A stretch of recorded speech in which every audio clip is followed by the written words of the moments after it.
Seigneur, de nous transformer de l'intérieur et que nous puissions te ressembler davantage. Merci Seigneur pour tout ce que tu vas faire encore ce matin à travers ta parole. Merci Seigneur. C'est dans le nom de Yeshua que j'ai prié. Amen. Nous allons accueillir l'apôtre Brigitte qui va nous apporter le message. Est-ce qu'on peut l'accueillir chaleureusement?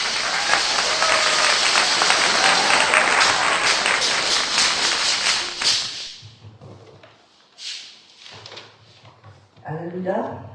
Vous m'entendez bien? Amen. Amen. Alléluia. Il ne faut pas que je force trop avec la voix parce que Dieu prenne le contrôle ce matin. Amen. Amen.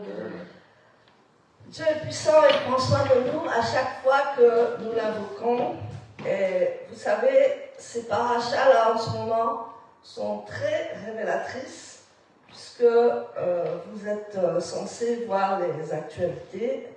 On ne va pas parler d'actualité, mais vous êtes censés voir ce que le Seigneur est en train de faire actuellement et ce que l'ennemi est en train de faire actuellement.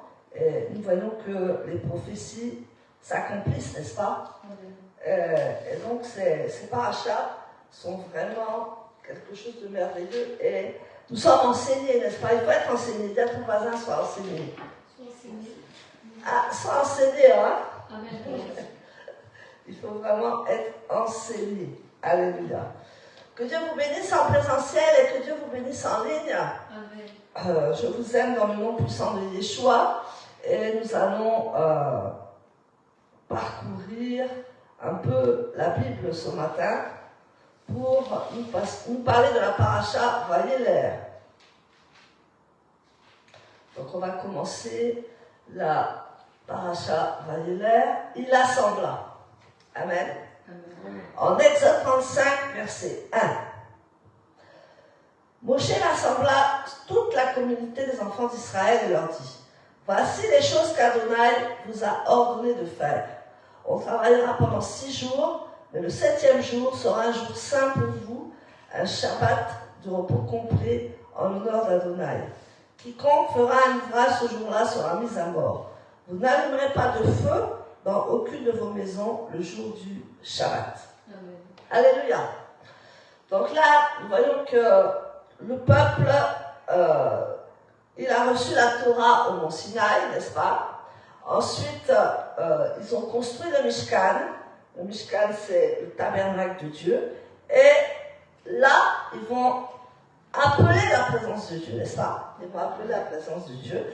Et là, quand tout sera réuni, c'est-à-dire quand ils ont reçu la parole de Dieu, la Torah, quand ils ont construit le Mishkan, et quand ils ont la présence de Dieu, on dit qu'ils sont considérés comme rachetés. Donc le but final de la rédemption, en fait, nous avons la rédemption en qui? Nous avons la rédemption en Yeshua, n'est-ce pas? Mais eux, l'Alliance Israël, ils avaient l'alliance de la rédemption quand tout cela était réuni. Et nous allons voir que dans la paracha Vayeler, c'est vraiment une paracha très importante, mais nous n'allons pas pouvoir, aller en profondeur, mais nous allons relater un peu cette paracha. Donc le but final de la rédemption, c'est faire revenir la présence de Dieu au sein de son peuple. On appelle ça la Shrina, la Shekinah, si vous voulez, dans nos cœurs, et des cœurs qui soupirent après sa présence. Amen.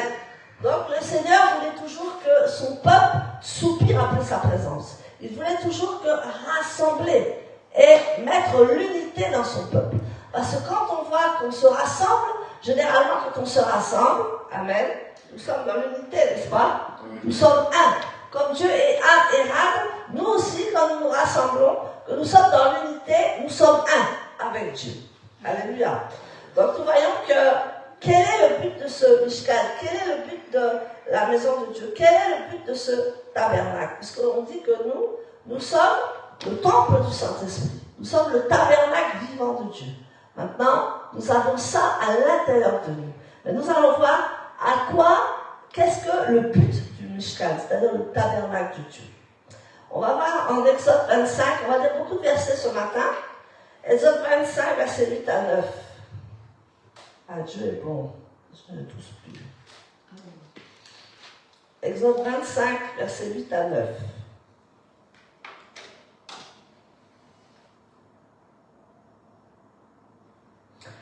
Je lis la parole de Dieu. Ils me feront un sanctuaire pour que je demeure au milieu d'eux. Tu le feras selon tout ce que je te montrerai, le modèle du tabernacle et le modèle de son mobilier. Voici comment on le fera. Et là, il va décrire comment le faire. Il dit, je veux que vous me construisiez un tabernacle parce que je veux être au milieu de vous. Je veux que vous construisiez une maison parce que je veux être au milieu de nous, au milieu de vous. Donc, ma présence est à l'intérieur de vos cœurs. Amen. Donc, il y avait un contrat de mariage, nous voyons dans la paracha Yitro, il y avait un contrat de mariage qui avait été signé entre Israël et Dieu. Et nous voyons maintenant, il fallait préparer, parce que ce contrat de mariage était au Mont Sinaï, n'est-ce pas? Donc, il fallait préparer la maison des époux, la maison des fiancés. Et donc, le Mishkan était cette maison. Amen. Donc, après avoir reçu la Torah au Mont Sinaï, maintenant, il fallait un tabernacle, il fallait un Mishkan pour que les époux, Dieu de la sainteté, amen. Et nous voyons que ce Mishkan, cette présence de Dieu à la fin des temps, va descendre parmi nous à la fin des temps. Amen. Nous voyons que la maison de Dieu va descendre parmi nous, le Mishkan de Dieu va descendre parmi nous, et nous serons dans le temps du millénaire. Est-ce que quelqu'un peut prendre la parole de Dieu, Apocalypse 21, verset 1? Ça va me soulager un peu la voix. Et nous allons voir que Apocalypse 21, verset 1. Nous allons voir que c'est une préfiguration de la maison céleste qui va descendre parmi nous à la fin du temps. Alléluia. Amen. Apocalypse 21, si on peut être un peu rapide. Apocalypse chapitre 1 verset 1. Voici la révélation que Dieu a donnée à Yeshua le Messie, afin qu'il montre à ses serviteurs ce qui doit arriver bientôt. Il a envoyé son ange pour la faire connaître à son serviteur Yohanan, lequel a attesté ce qu'il a vu, la parole de Dieu et le témoignage de Yeshua le Messie. Amen. Amen. Est-ce que c'est Apocalypse 21? Ah, 21. Là, c'est beau, mais c'est pas ça. C'est bien, mais c'est pas ça. Alléluia. Apocalypse 21, verset 1. Apocalypse 21, verset 1. Puis je vis un nouveau ciel et une nouvelle terre. Voilà.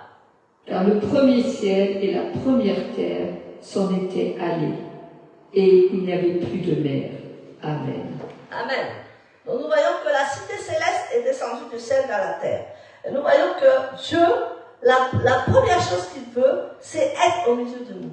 Et nous, dans l'Alliance renouvelée, il est dans nos cœurs, il est à l'intérieur de nous. Nous sommes le temple du Saint-Esprit. Et donc il veut régner, il veut prendre toute la place en nous. Mais à l'époque, il fallait une résidence. Là, nous avons une résidence, nous avons une église, nous avons une Keïla. Keïla, c'est un diminutif de Vaéler. Keïla, ça veut dire s'assembler. Amen. Ça ne veut pas dire église, ça veut dire s'assembler. Ça veut dire se réunir, ça veut dire être ensemble. Amen. Donc, avec toute cette gloire, avec tout ce qu'ils ont reçu, nous nous imaginons que tout était à leur portée. Tout était glorieux. Parce que nous voyons que la nuit, c'était la colonne de feu, et le jour, c'était la nuée qui était sur eux. Donc, ils étaient vraiment bénis. Ils avaient tout ce qu'il fallait, au moment où il fallait, dans le temps où il fallait, et vraiment, c'était la gloire de Dieu. Alors, pourquoi maintenant, d'un seul coup, qu'est-ce qui s'est passé avec le veau d'or? Qu'est-ce qui s'est passé avec le veau d'or d'un seul coup? Car la présence de Dieu devait être là. Donc, la présence de Dieu s'est retirée. Amen. Vous irez voir dans Exode 33, versets 3 à 7, on va aller le lire. Exode 33. Exode 33.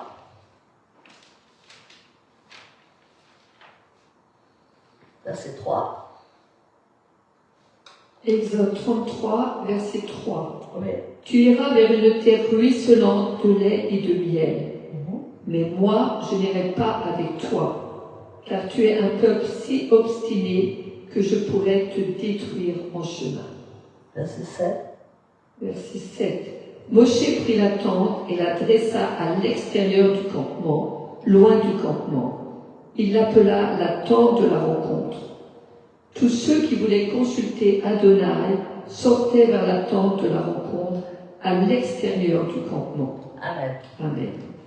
Donc, sa présence s'était retirée du camp, n'est-ce pas? Et sa présence n'était plus avec eux. Il a dit que s'il restait avec eux, il risquait de les faire mourir.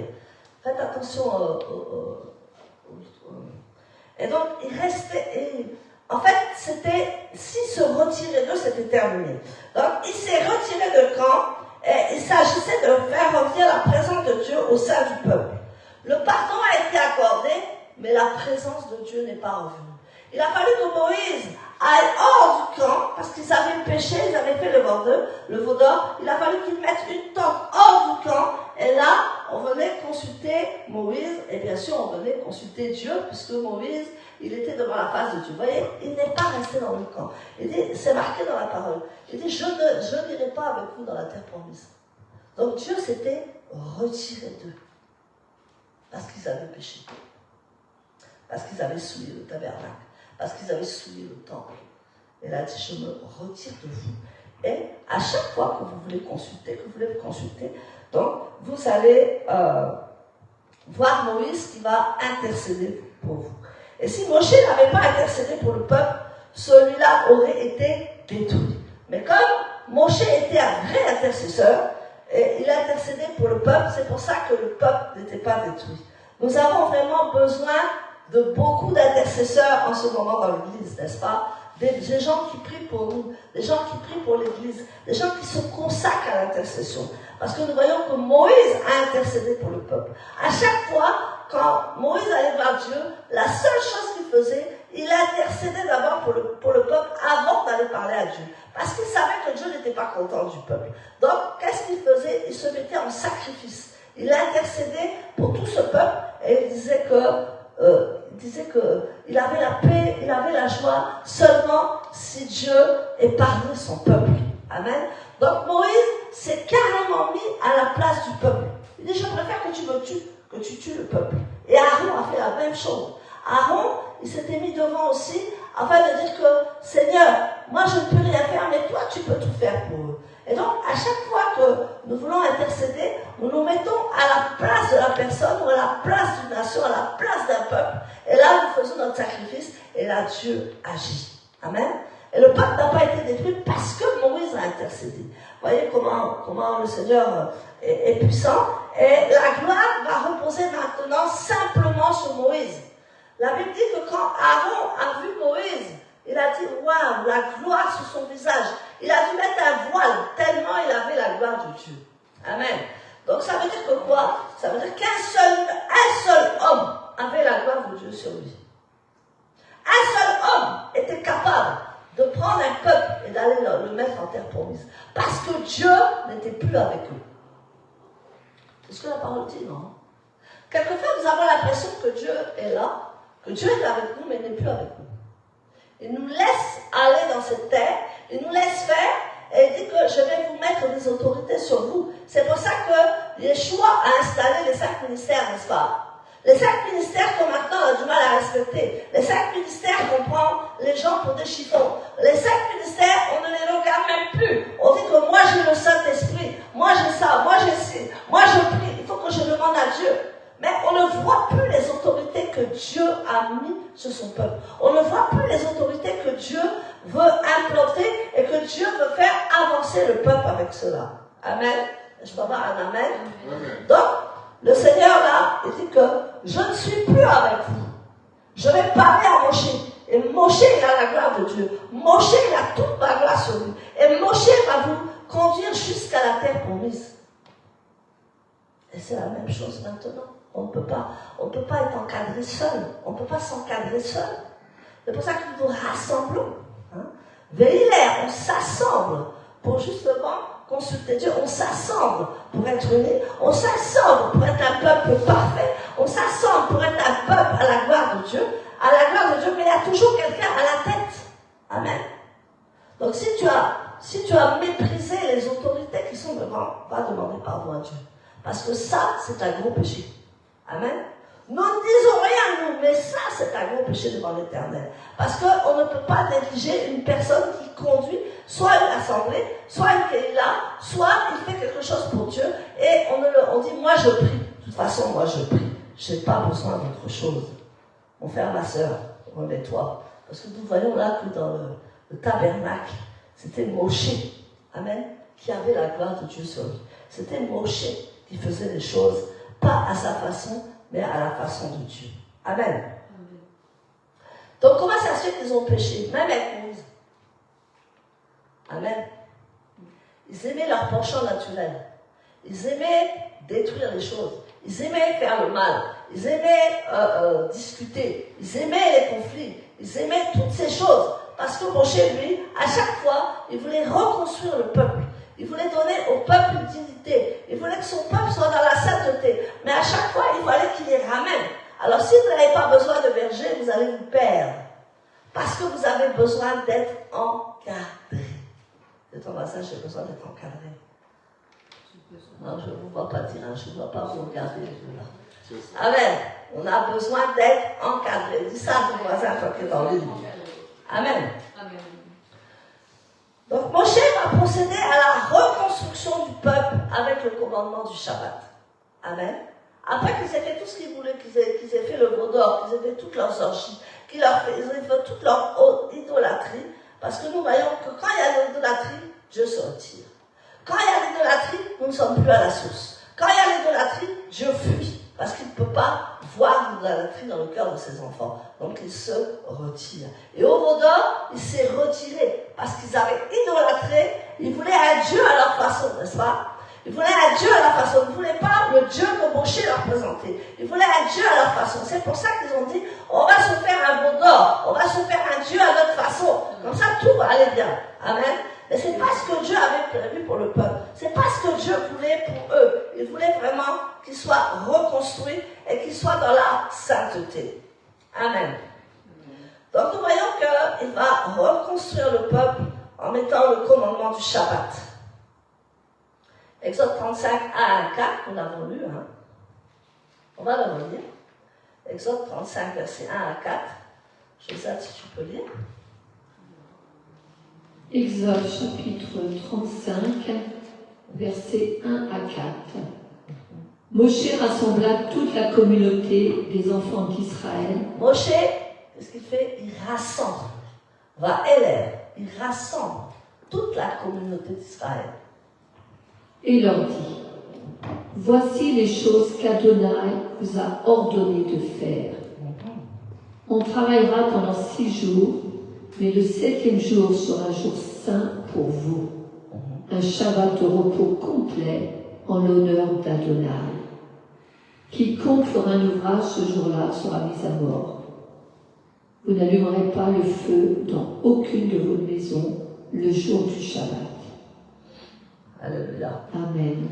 Donc nous voyons que le peuple va s'assembler, mais là il va s'assembler pour faire le bien. Amen. Il va s'assembler pour faire la paix. Il va s'assembler pour faire une alliance avec Dieu. Il va s'assembler pour écouter l'Éternel. Il va s'assembler pour construire, pour bâtir avec Dieu. Ils ne vont plus faire le mal. Tout ça parce qu'ils sont encadrés par Moshe qui va donner les lois du Shabbat, les lois du repos. Amen. Donc ça va être un signe de l'alliance entre Dieu et Israël.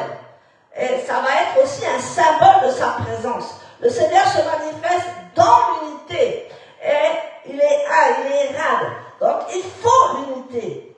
Amen. Donc ça n'a pas changé. Si nous ne sommes pas unis, nous ne pouvons rien faire. Il faut l'unité. Il faut se rassembler et être unis à la fin des temps pour justement subsister. Mais nous voyons que qu'est-ce qui se passe en ce moment? Nous sommes mis vraiment à défi. La France est mise à défi. Alléluia. La France, l'Europe, tous les pays sont mis à défi. Parce que être chrétien maintenant c'est mal vu. Amen. Et être au peuple d'Israël c'est encore plus mal vu. Amen. Il va venir des temps, le Seigneur me disait dans la louange, il va venir des temps et des saisons où nous allons être persécutés. Est-ce que tu vas tenir devant cette persécution? Est-ce que si on sort là, on t'arrête, on te met en prison, est-ce que tu vas supporter? Si on sort du culte là et qu'on t'arrête, est-ce que tu vas supporter? Il faut se préparer. Amen. Il faut vraiment se préparer. On ne va plus mener notre petite vie tranquille. Il va falloir savoir si tu appartiens à Dieu ou si tu appartiens à la bête. Alléluia. Donc c'est pour cela que Dieu avait mis ce signe. Il avait mis ce signe pour se manifester. Et c'est pour ça que ce signe est toujours là. Et c'est pour ça que ce signe aussi, l'alliance entre Dieu et Israël, quand le Messie va revenir, quand Yeshua va revenir sur cette terre, on va fêter Shabbat. Les frères et sœurs chrétiens, commencez à faire Shabbat s'il vous plaît. Parce qu'il faut vous habituer. Parce que ça va être violent quand Yeshua va revenir et que vous allez voir la vérité et qu'il va faire le Shabbat au milieu de vous et qu'il va fêter les fêtes de l'Éternel au milieu de vous. Yeshua est juif et il restera juif. Il est avec toutes les nations, mais il va fêter à chaque fois le Shabbat. Donc pourquoi nous faisons le Shabbat? Nous allons le voir tout à l'heure. Ce n'est pas une religion, ce n'est pas un rite, ce n'est pas quelque chose de bizarre. C'est la volonté de Dieu qu'on ait un jour de repos dans sa présence et qu'on se concentre sur lui pour pouvoir faire les choses avec Dieu. Alléluia. Amen. Donc le lien entre le Mishkan et le Shabbat. Tous les deux avaient un but commun, celui d'unir le peuple par l'adoration. L'adoration d'un même Dieu unique, d'un même lieu et en même temps d'un même temps commun. Amen. Donc lors de la réception de la Torah, les cieux et la terre avaient été témoins de la formidable cohésion d'un peuple tout entier, qui était d'un seul cœur et qui avait proclamé « Nous ferons et nous écouterons ». Amen.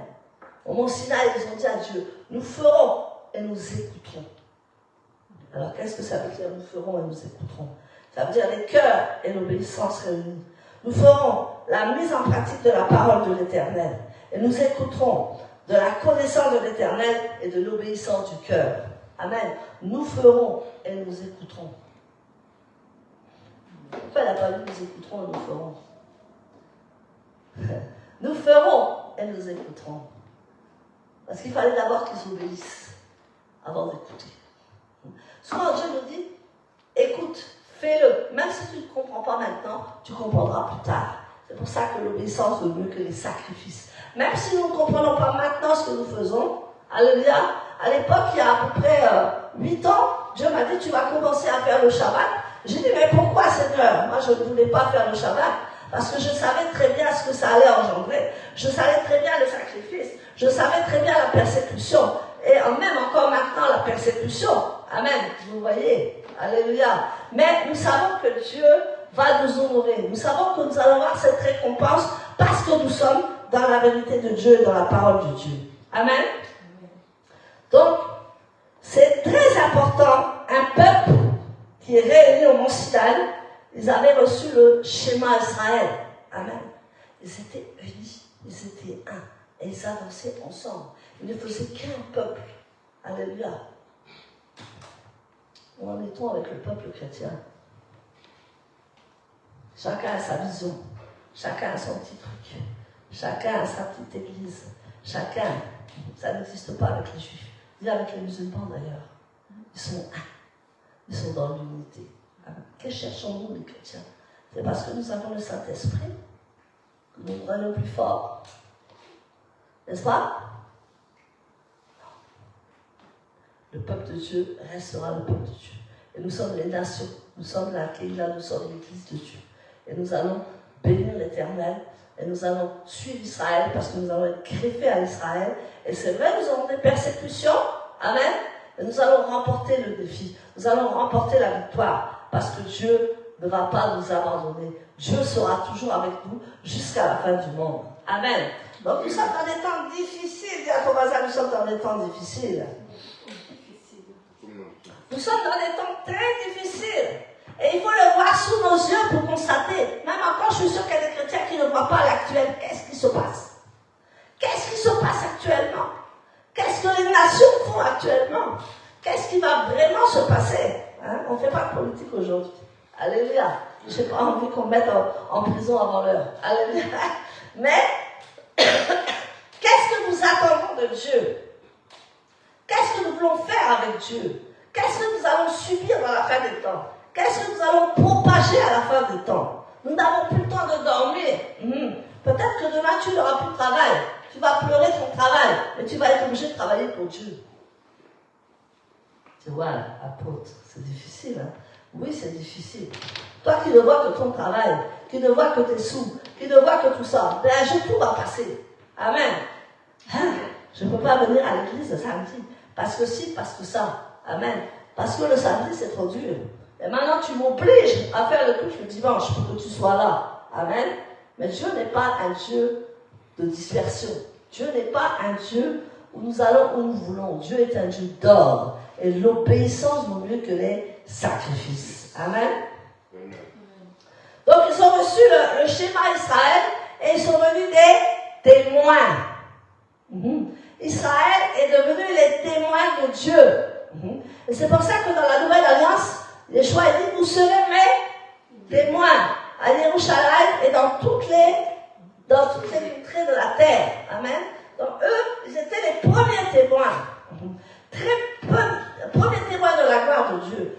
Premiers témoins de la shrina de Dieu. Premiers témoins de la gloire de Dieu. Premiers témoins de la puissance de Dieu. Amen. Vous savez ce qui s'est passé au Mont Sinaï là? C'était pas petit, hein?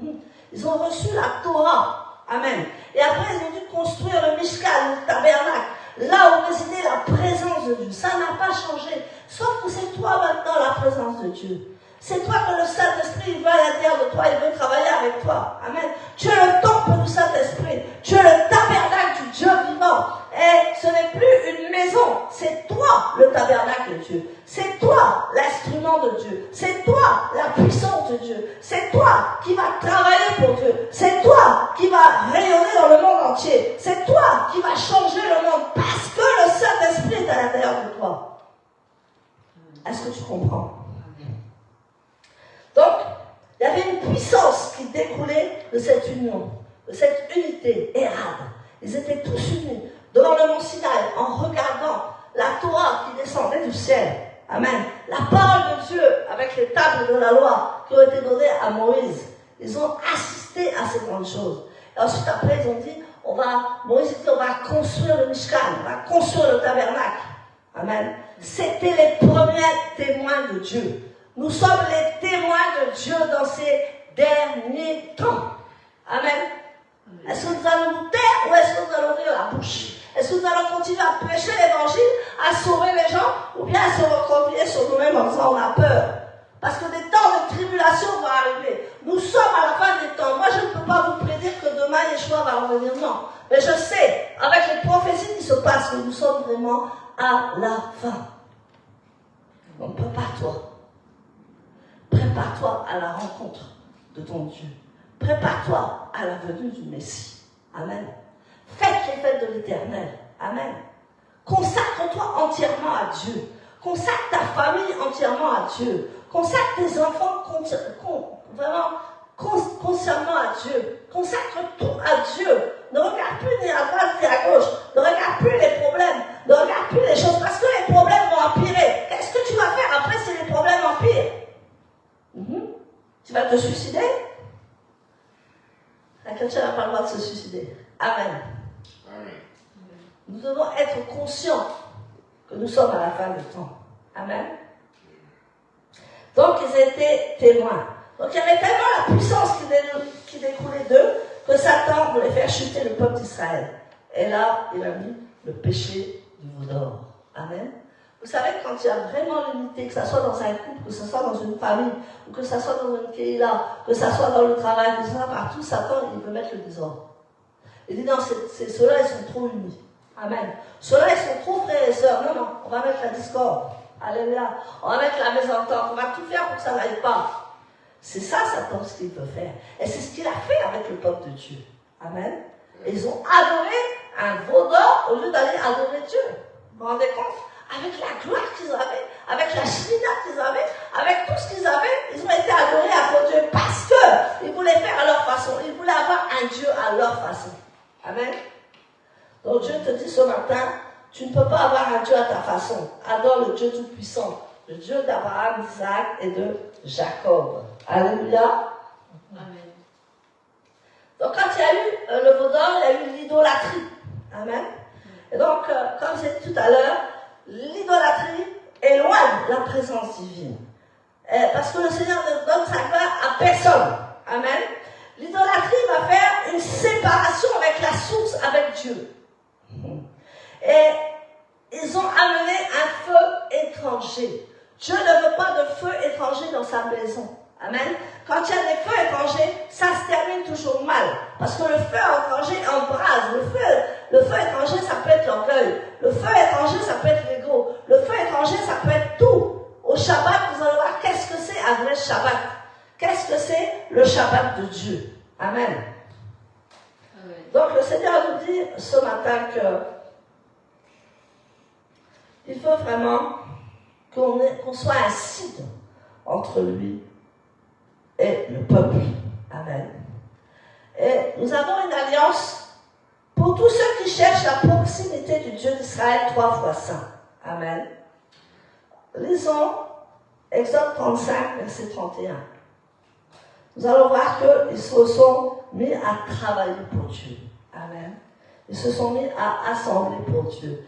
Et ils ont commencé à construire le Mishkan. Amen. Donc il dit que le Shabbat sera un signe entre moi et le peuple d'Israël pour toujours. Alléluia. Exode 35, verset 31, si on peut lire. Il l'a rempli de l'Esprit de Dieu, de sagesse, d'intelligence et de connaissance dans toutes sortes d'ouvrages. Amen. Waouh! Dans toutes sortes d'ouvrages. C'est pas toutes sortes de travail. Hein. Ouvrage et travail, c'est pas pareil. Amen. Là, l'ouvrage, c'était fait pour le Mishkan.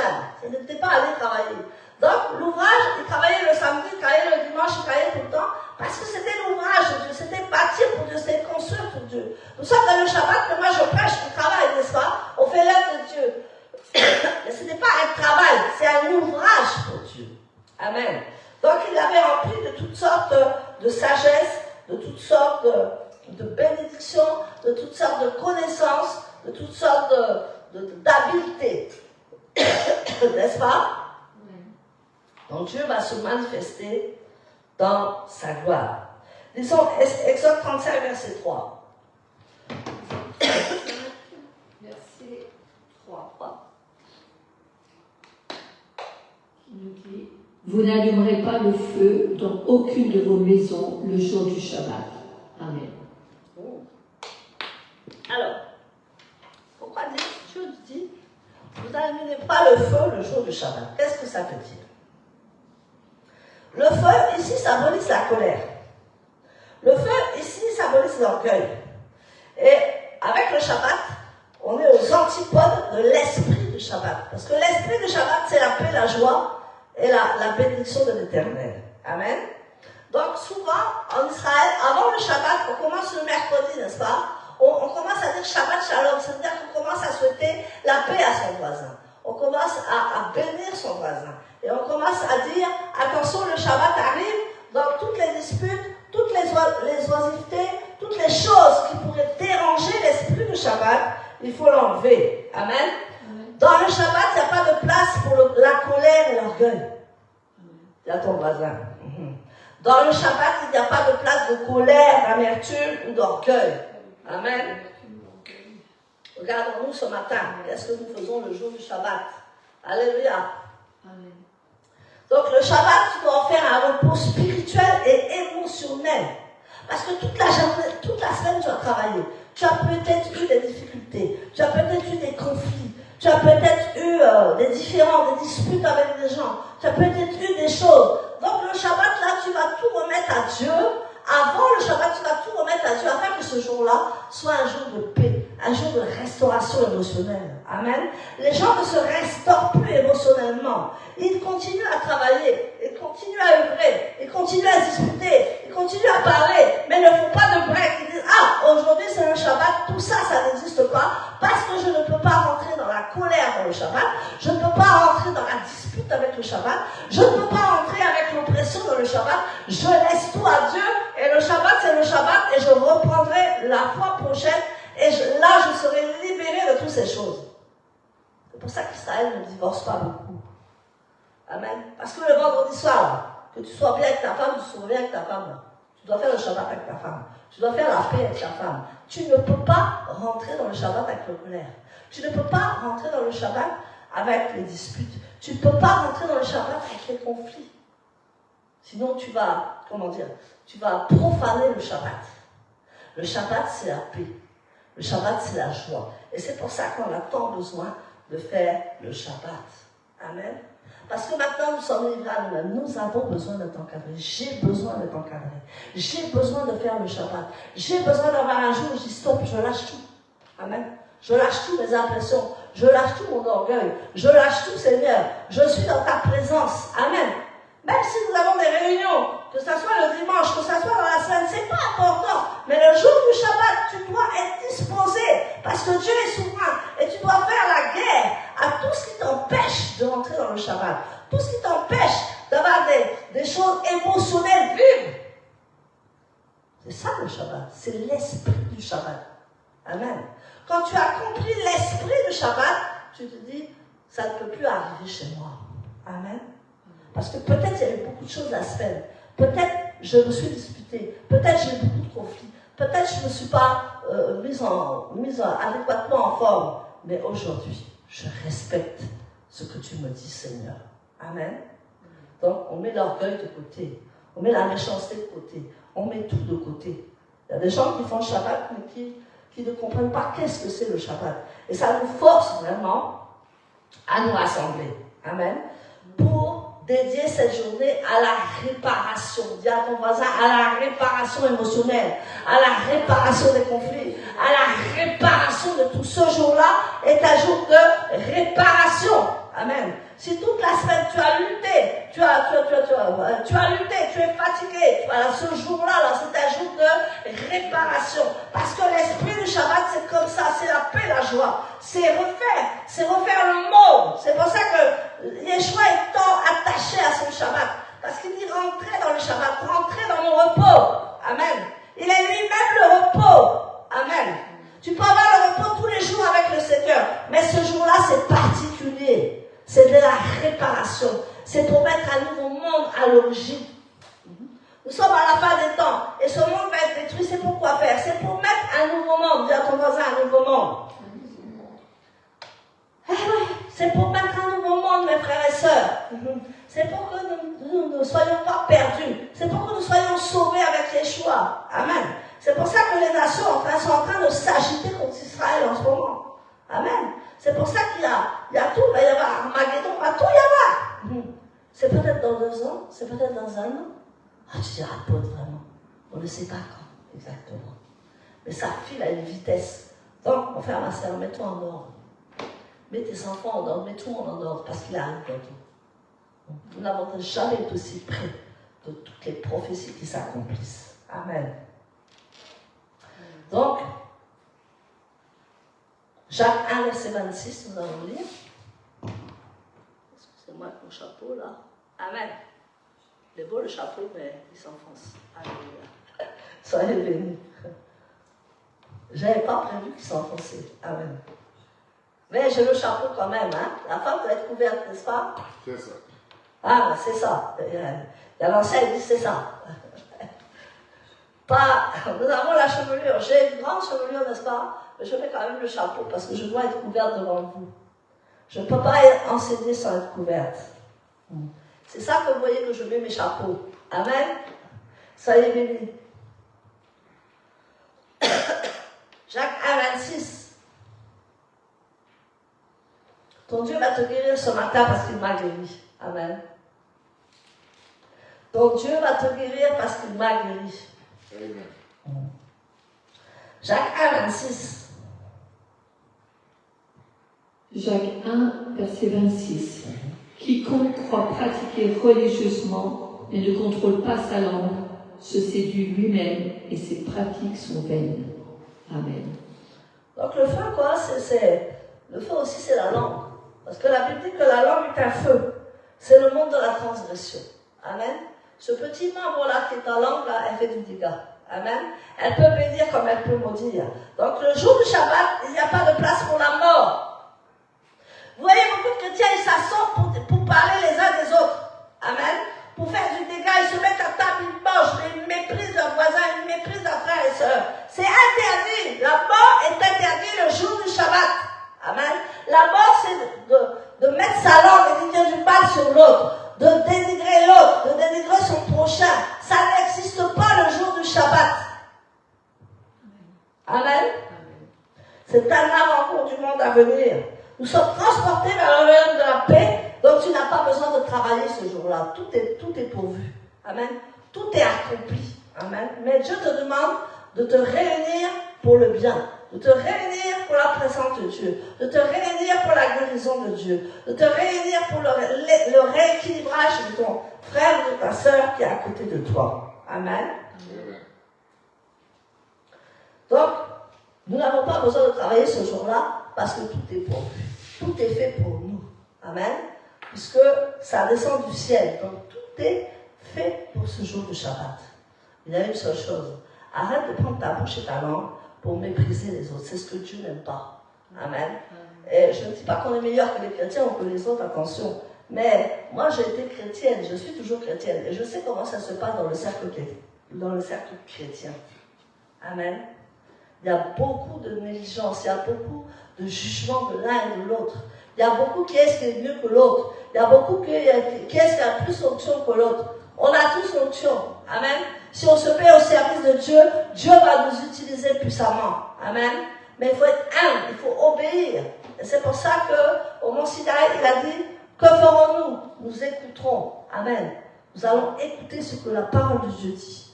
Et nous allons mettre en place tout ce que Dieu te dit de mettre en place. C'est pour ça que le samedi ou le dimanche, si tu fais le dimanche, il faut réserver ce temps. Amen. Réserver ce temps pour plaire à Dieu. Alléluia. Amen. Allons en Ésaïe 11, verset 2. Et nous allons voir qu'est-ce que Dieu a mis sur Yeshua. C'est un passage que j'aime beaucoup. Ésaïe 11, verset 2. Et là, Dieu va donner la double portion à son fils Yeshua. Amen. La double portion, nous allons voir.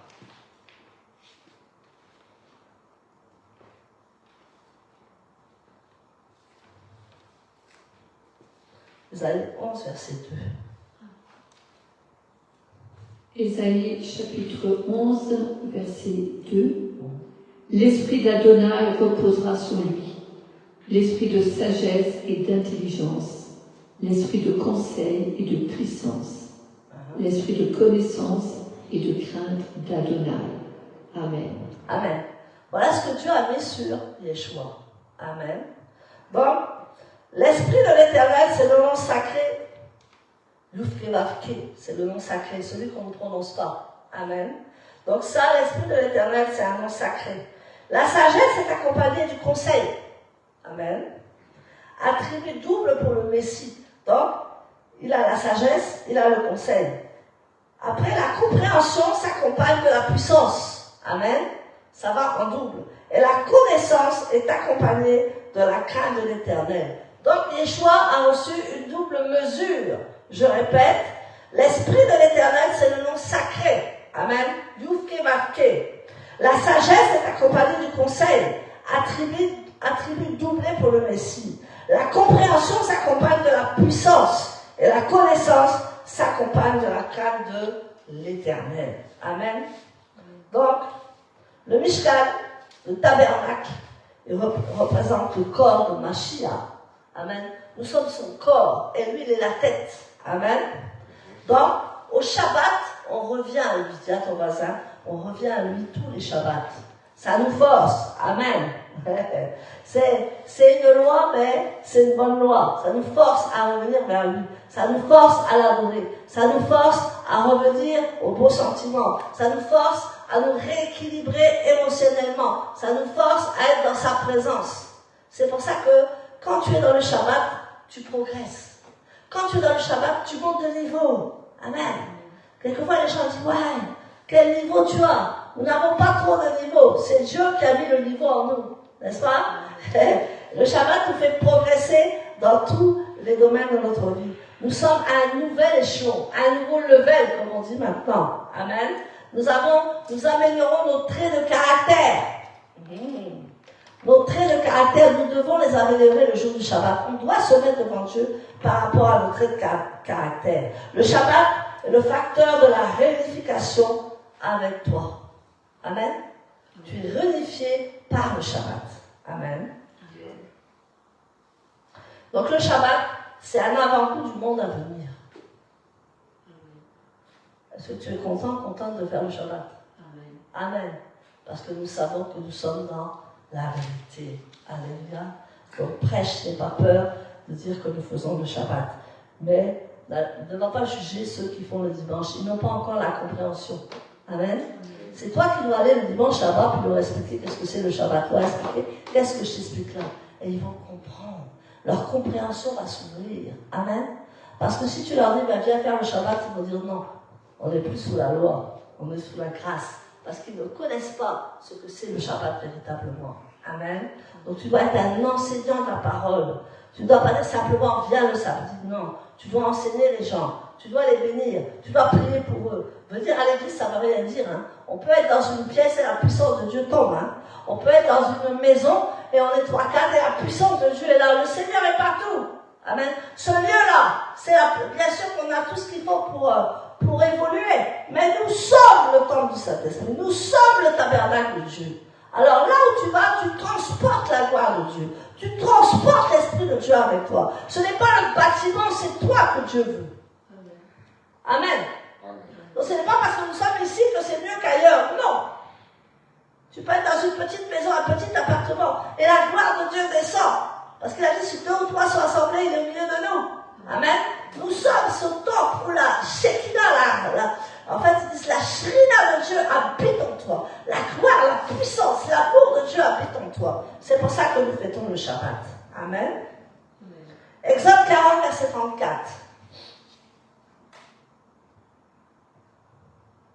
Et nous allons finir. Exode 40, verset 34. Exode, chapitre 40, verset 34. Verset 34. Maintenant, vous qui êtes en ligne, est-ce que vous voyez l'ampleur du Shabbat, l'ampleur d'être devant la face de Dieu, l'ampleur de lui appartenir, l'ampleur de la puissance de Dieu, l'ampleur de dire, nous sommes à toi Seigneur et nous sommes devant toi ce jour de Shabbat. Alléluia. Amen. Ésaïe 40, verset 34, on peut lire fort. Exode 40, verset 34. Ouais. Alors la nuée couvrit la tente de la rencontre et la gloire d'Adonai remplit le tabernacle. Amen. La gloire d'Adonai remplissait le tabernacle parce qu'ils n'étaient pas remplis de gloire chacun. Amen. C'est qu'il n'y a que quand Yeshua est venu, amen, que nous avons tous reçu le Saint-Esprit, n'est-ce pas? Et à l'époque, il fallait rentrer dans le Mishkan, rentrer dans cet endroit pour voir la gloire de Dieu. Amen. Et tous ceux qui entraient étaient remplis de la gloire de Dieu. Maintenant, nous n'avons plus besoin de rentrer dans un lieu pour être remplis de gloire. Nous sommes déjà la gloire de Dieu. Nous sommes déjà remplis du Saint-Esprit. Est-ce que tu comprends? Amen. On a simplement besoin de revenir à lui. Et on va dire un dernier verset, Ésaïe 7, verset 14. Et là, ils vont s'assembler pour le bien et non pour le mal. Amen. Le Shabbat, on s'assemble pour le bien et non pour le mal.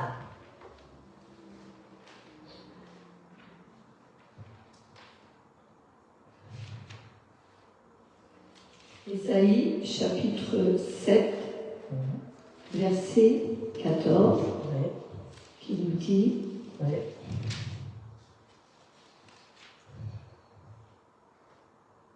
C'est pourquoi Adonai lui-même vous donnera un signe. La jeune femme deviendra enceinte, enfantera un fils et l'appellera Emmanuel. Emmanuel. Alléluia. Amen. Nous voyons que la gloire de Dieu, c'est Yeshua. Amen. Il dit, il va vous donner un signe. Dieu nous donne des signes tous les jours. Dieu est en train de nous donner des signes de la fin des temps. Dieu marche par signes. Il dit, je vous donnerai un signe. Donc, tu dois recevoir des signes de Dieu. Tu dois être enseigné par Dieu.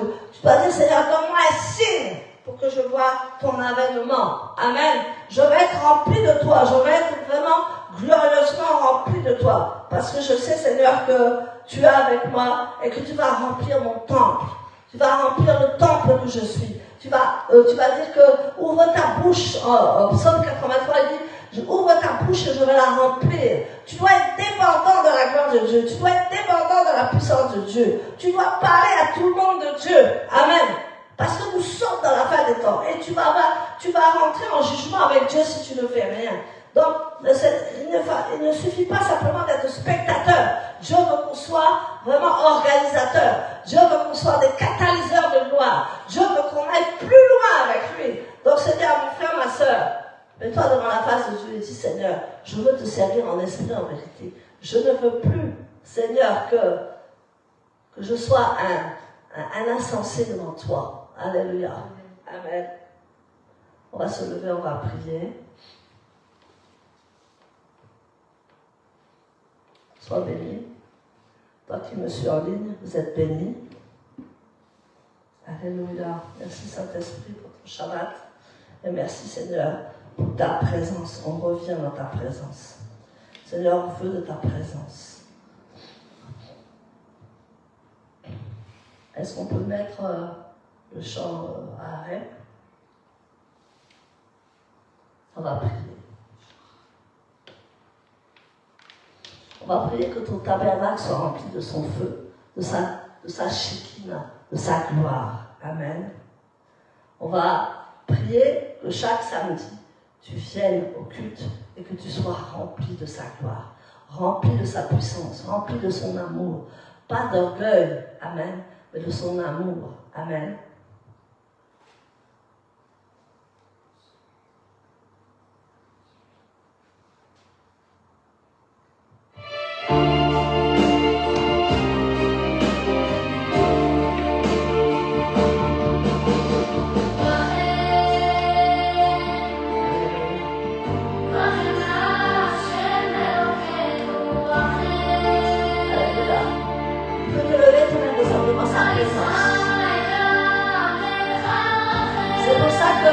Celui qui chante dira même, prends pitié de Jérusalem.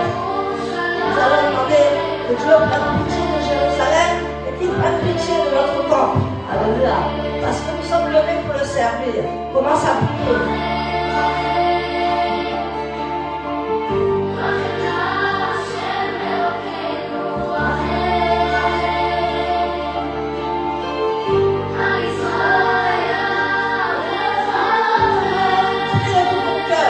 Alléluia.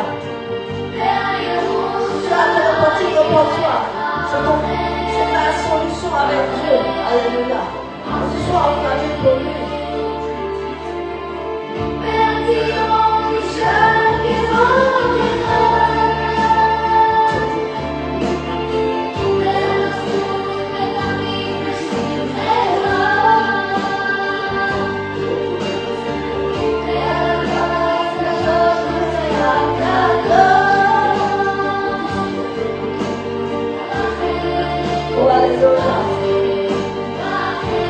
Seigneur, ce matin, nous sommes devant toi. Nous avons écouté ta parole. Que ton esprit nous remplisse ce matin. Nous voulons revenir à la source. Nous voulons revenir à toi. Que tu nous remplisses de ta gloire. Que tu nous remplisses de ta personnalité. Que tu nous remplisses de ta connaissance. Que tu nous remplisses de ta sagesse. Que tu nous remplisses de ta paix. Que tu nous remplisses de ton amour. Nous avons besoin de toi. Prends pitié de nous, Seigneur, ce matin. Nous voulons vraiment te glorifier. Nous voulons vraiment travailler pour toi dans la fin du temps. Nous voulons être remplis. Parce que nous sommes le temple du Saint-Esprit. Nous sommes des témoins de ta gloire. Nous sommes des témoins de ton esprit. Nous sommes des témoins de ta parole. Seigneur, que tu aies la connaissance de ta parole. Père, je prie pour tous tes disciples. Que c'est ta connaissance. Mais qu'ils ne soient plus vils. Qu'ils ne soient plus ombrageux. Qu'ils ne soient plus soucieux, mais qu'ils soient embrasés de ton feu. Qu'ils ne regardent plus le problème, mais qu'ils foncent avec toi. Alors Seigneur, amen. Seigneur, que les soucis quotidiens disparaissent. Que ta gloire s'enflamme ce matin. Nous voulons voir ta gloire s'enflammer sur nous. Nous voulons être ta Shekinah ce matin. Nous voulons être ton témoin ce matin. Nous voulons être ton porte-parole ce matin. Je suis ton porte-parole ce matin.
de toi. Nous voulons être dépendants de ta gloire. Nous voulons être dépendants de ton onction.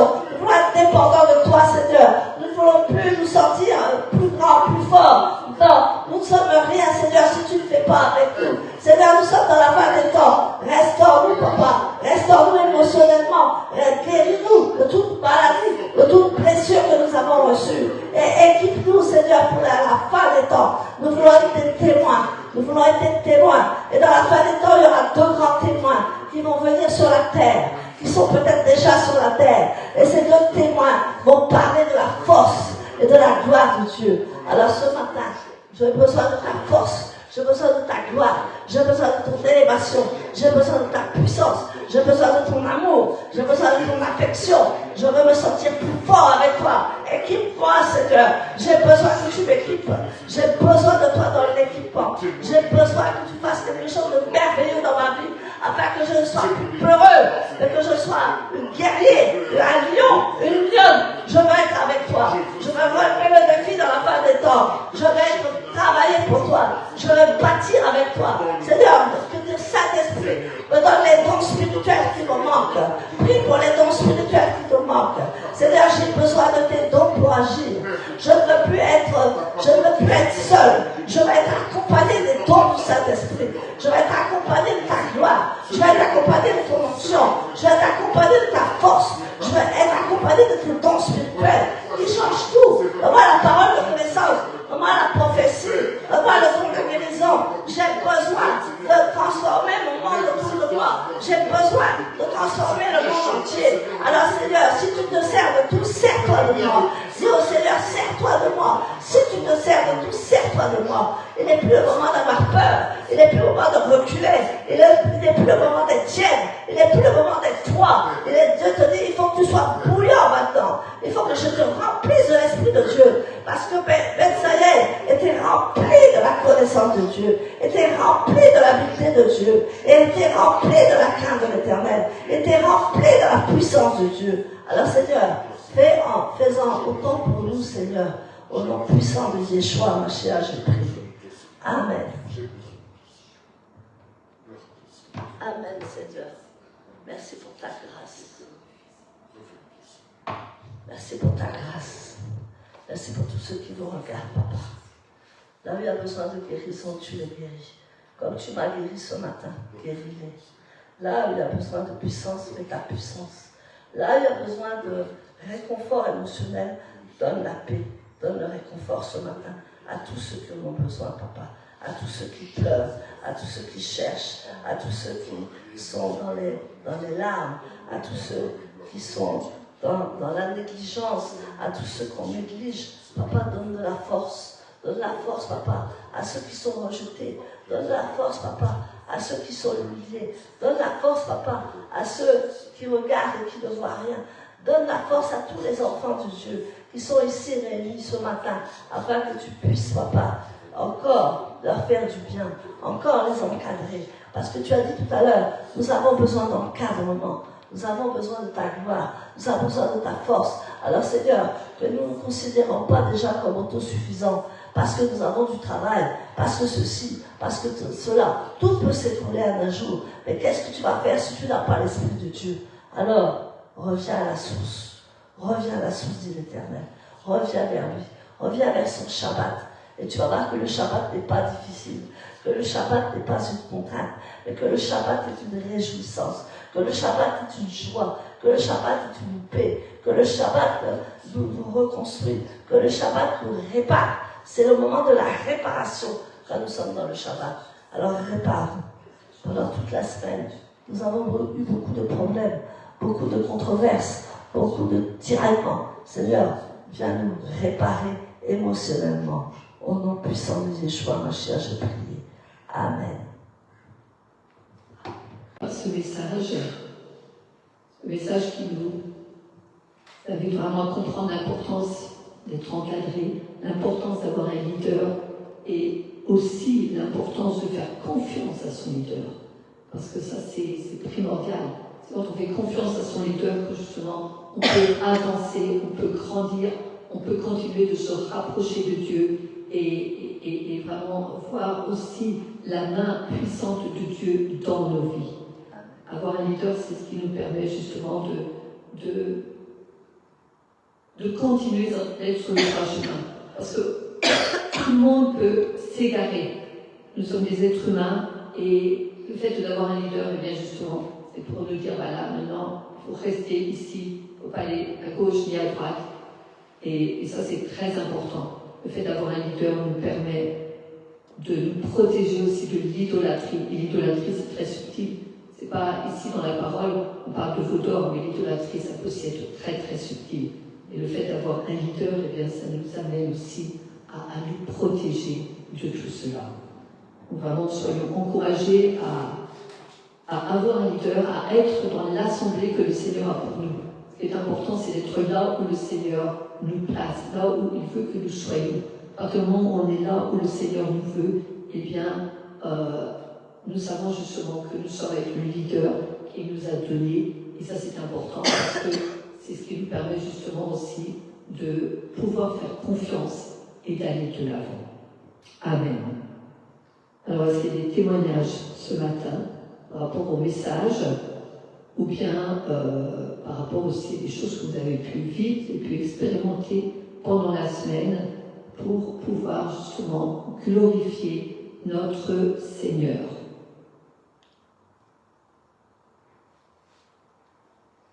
Ok, donc s'il n'y a pas de témoignage, on va passer tout le temps des dîmes et des offrandes. Donc quand nous venons dans la maison du Seigneur, c'est important d'apporter nos offrandes, de montrer au Seigneur justement que nous sommes là aussi pour le bénir, pour bénir son œuvre et pour permettre justement à ce que son œuvre puisse continuer d'avancer. Donc tous ceux qui sont en ligne, vous pouvez bénir l'œuvre. Vous avez sur la page Facebook qui est là dans la tribu du chat, vous avez toutes les coordonnées pour pouvoir bénir l'œuvre du Seigneur, l'œuvre d'Adonai. Voilà, donc nous allons mettre un chant et nous allons apporter nos dîmes, apporter nos offrandes dans la maison du Seigneur. Amen.